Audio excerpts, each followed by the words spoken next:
계란일에만 부부관계를 하면 될까요? 5일 전부터 계란까지가 당일 기간입니다.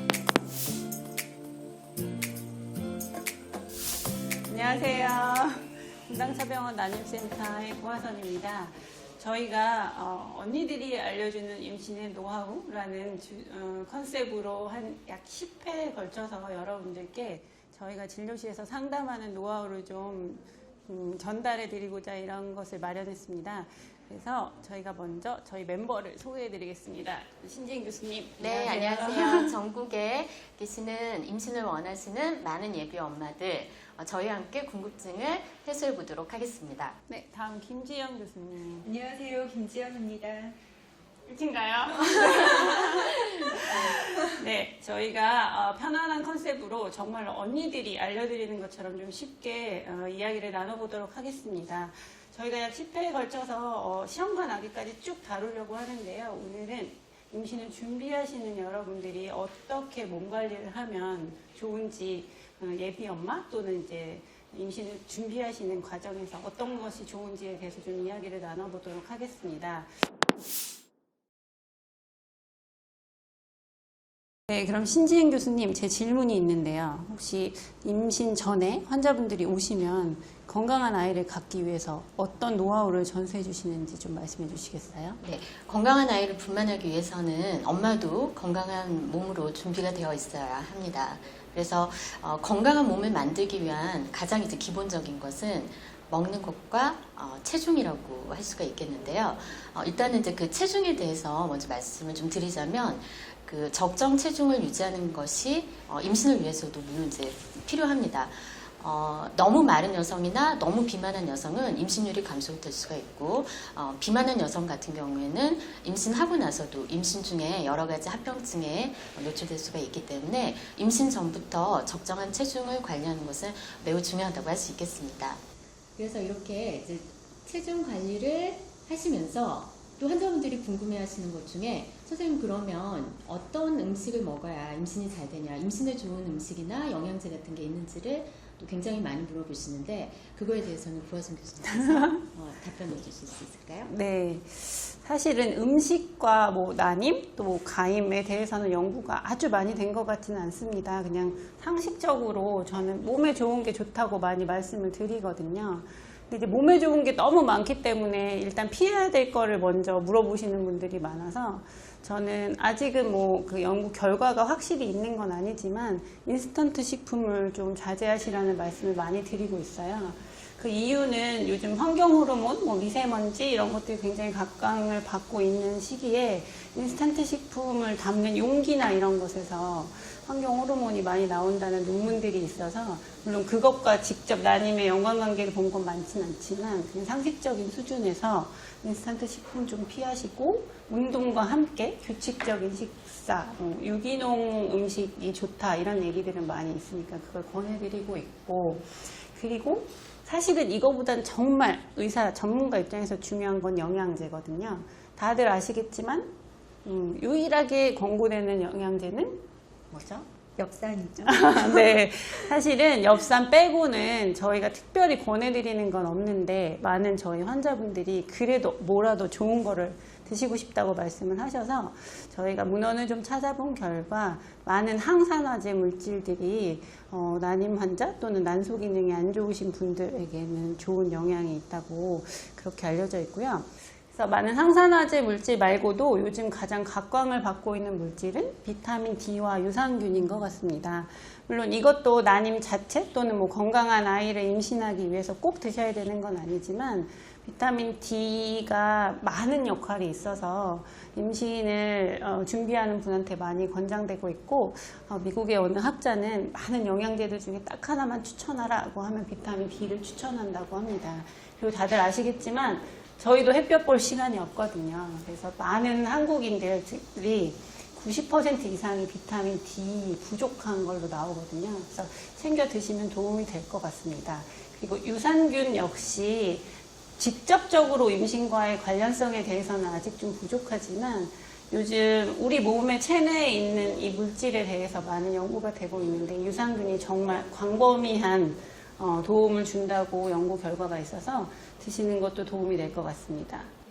근데 선생님, 네. 그렇게 이제 좋은 영양제를 복용하는 것도 네. 중요한데, 저희 환자분들은 또 공부들을 많이 요새 해가지고 오셔서요, 드시는 영양제 리스트만 한 페이지가 됩니다. 그래서 그거 다 드시면 배부르시겠어요? 라고도 얘기를 하는데, 근데 그렇게 이제 좋은 거를 드시는 것도 중요하지만 안 좋은 걸 피하는 것이 일단 또 기본 잘 지켜져야 되는데, 특히 이제 막 담배나 술 같은 경우는 당연히 이제 안 좋은 걸로, 흡연 같은 경우는 심지어는 그 폐경을 1에서 4년 정도 더 빨리 앞당긴다는 그런 이제 보고도 있습니다. 그래서 담배를 피시는 분들은 임신을 계획을 하신다면 당장 이제 금연 실천해 주시고, 술 역시 마찬가지로. 근데 저희 난임 환자분들이 막 술을 많이 드시는 분들은 막 많지는 않아요. 근데 안 좋은 것을 하면서 좋은 거를 복용하는 거는 그렇게 이제 효과적이지는 않기 때문에 안 좋은 거 끊는 것부터가 우선이 돼야 될 것 같습니다. 저희 실시간으로 지금 질문이 들어왔는데요. 또 궁금해하시는 네. 것 중에 석류나 네, 네. 콩, 여성 호르몬이 포함되어 있다고 하는 그런 음식들을 섭취하면 과연 정말 좋은 것인지, 임신이 잘 되는 것인지에 대해서도 많이 궁금해하십니다. 네, 저는 이런 질문을 받을 때 환자분들한테 뭐라고 말씀드리냐면, 석류나 두유에 분명히 여성 호르몬과 관련돼서 여성의 몸에 좋은 성분이 들어있는 건 확실한데, 그것을 드셨을 때 직접적인 효과를 보기 위해서는 정말 많은 양, 저는 그냥 한 트럭이라고 표현을 하는데 한 트럭을 드셔야 된다고 말씀을 드리고 있거든요. 그러니까 결국은 음식만으로 뭔가를 조절하기에는 불가능하다는 표현을 하는 건데, 아까 영양제와 마찬가지로 드셔서 나쁠 건 없기 때문에 내가 뭔가를 액션을 취하는 것에 초점을 맞추신다면 꾸준히 드시는 것도 나쁜 방법은 아니라고 생각합니다. 네, 지금까지 예비 엄마가 체중을 조절해야 하고 아이를 갖기 위해서 어떤 음식을 먹어야 하는지 알아봤는데, 사실은 이거보다 진짜 중요한 거는 많이 궁금해하시는 궁금해하시는 네.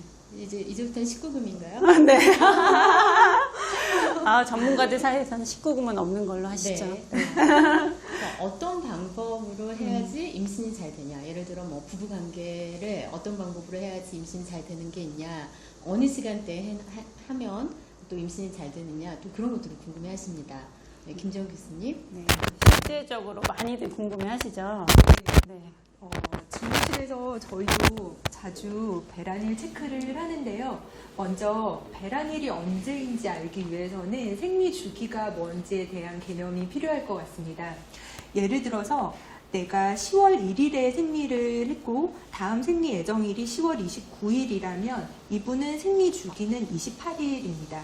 보통 생리일을 이제 카운트할 때 생리 시작한 날을 생리 1일로 카운트하고 1, 2, 3, 4 이렇게 카운트하시면 되겠습니다. 그리고 다음 생리 예정일이 10월 29일이라면 생리 주기는 28일이 됩니다. 그리고 이분이 다음 생리 예정일이 31일이라면 이분의 생리 주기는 30일이 됩니다. 그렇다면 배란일은 언제일까요? 배란일은 다음 생리 예정일의 2주 전입니다. 예를 들어서 다음 생리 예정일이 29일이라면 배란일은 2주 전인 15일이 될 테고, 다음 생리 예정일이 31일이라면 다음 배란일은 17일이 되겠습니다. 교수님 질문 있어요. 네. 배란일에만 부부관계를 하면 될까요? 배란일에 부부관계를 하면 임신 확률이 높은데 그 전에 부부관계를 해도 그만큼 높습니다. 우리가 가임찬이라고 하는 임신 가능 기간에 대해서 알아보겠습니다. 일반적으로 배란일이 만일에 15일이라고 한다면 임신 가능 기간은 배란일로부터 5일 전부터 하나, 둘, 셋, 넷, 다섯, 5일 전부터 배란일까지가 가임 기간입니다. 즉 여기서부터 여기까지가 가임창이고 이 시기에 부부관계를 하면 임신 확률이 높습니다. 네, 가임창. 그럼 결국 그 시기에 부부관계를 하면 임신이 된다는 얘기인데 매일 하는 게 좋을까요? 매일 하는 게 좋습니다. 선생님, 그런데 남편분들이, 전국의 많은 남편분들이 매일 하시는 거는 힘들어하시고 이미 남매 관계로 가족끼리 매일 이렇게 지내시는 분들이 많은데, 그래도 매일 할 수 없는 상황에서 네. 꼭 해야 되는 날짜가 있다면 네. 언제가 좋을까요? 네, 일단 저도 외래에서 배란이를 잡아드리면 이날 꼭 숙제해야 되는 것처럼 부담스러운 표정을 짓고 가시는 분들이 많은데 배란일에 꼭 관계를 하지 않아도 됩니다. 예를 들어서 10월 15일이 배란일이라고 한다면 배란일, 배란 전날, 배란 전전날은 비슷한 정도의 임신 확률을 가지기 때문에 이 정도에 편안하게 관계를 하시면 되겠습니다. 보통 임신율은 매일 부부관계를 할 때 높아지지만 주 2, 3회 정도 부부관계를 하면 사이클당 임신율이 거의 비슷하다고 알려져 있기 때문에 부담 갖지 말고 상황에 맞게 시도하시면 되겠습니다. 교수님, 그러면 배란일 잡으려고 꼭 병원에 와야 되나요? 그리고 또 하나, 병원에 올 시간도 없을 뿐더러 부부관계를 그렇게 자주 하기 어렵다는 분들이 많거든요. 그런 네. 분들에게는 어떤 노하우가 있을까요? 네, 병원에 오셔야 되는 분들은 생리 주기가 불규칙해서 배란일을 자가로 잡기 어려운 경우에는 병원을 방문해서 호르몬 치료와 배란 유도를 통해서 배란일을 체크하는 것이 좋습니다.